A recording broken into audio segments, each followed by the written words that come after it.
Hello, my name is Zoard Schibel, and this is an educational series called Where Are You At With?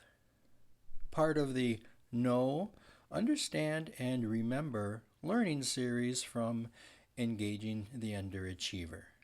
Today's topic is weaving a web. So the question is, where are you at with weaving a web? For this project, you will need a loom.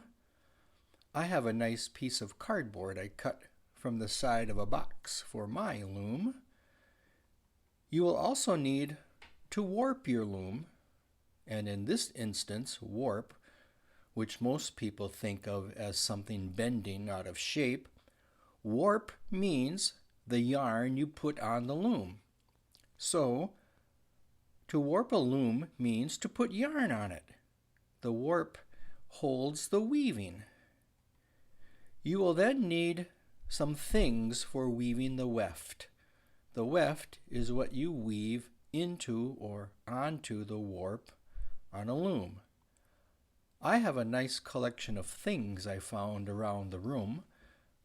A pack of pipe cleaners, colorful ribbons, a few feathers, some wooden beads, sticks I picked up in the yard, and a big ball of string. Step 1.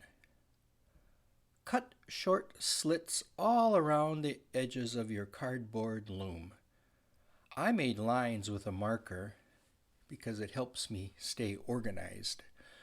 The slits should be short, about an inch, maybe less. Step number 2. Warp the loom. Take your yarn. I'm using blue for my warp. Start at any slit and pull the yarn into the cut. Leave the tail. I call it the tail of the kitty. Leave the tail hanging because a kitty doesn't like having its tail bothered. Run the yarn to another slit and pull it snug. Flip the loom. Run the yarn, pull it snug. Flip the loom. Run the yarn, pull it snug. Keep doing this until you have a nice crisscross looking warp. You can go back to the same slit if you like. You can make your warp threads run straight up and down and sideways. Up and down is called vertical. Sideways is called horizontal. You can also run the threads on an angle, which is called the diagonal. Be creative. The more warp threads you have, the better. Step number 3. Take something from your weft collection and weave it into or onto the warp threads on your loom. Over, under, over, under, over, under is what you should be thinking and doing. You don't have to go over, under every thread. You'll quickly find how well things hold on this loom. You can pull the weft snug.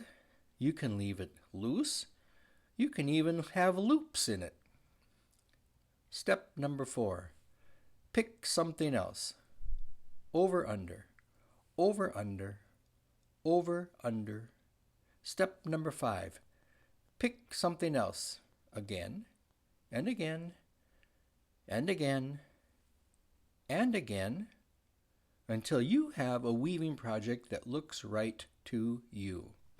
Be creative. There are no right or wrong ways to weave on this loom. I'm using some of the beads and the pipe cleaners to make a spider on a stick because when I hear the word web, I think of a spider's web. You could use the pipe cleaners and the beads and the feathers and the ribbon to make a spider or a bug or any kind of creature if you like.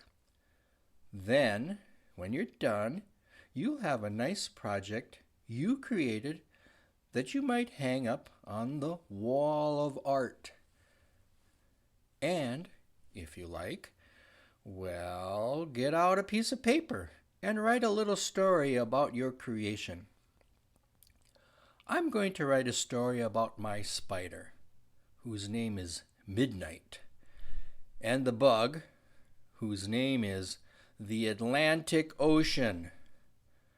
And Midnight wants to catch the Atlantic Ocean, but the Atlantic Ocean doesn't want to get caught.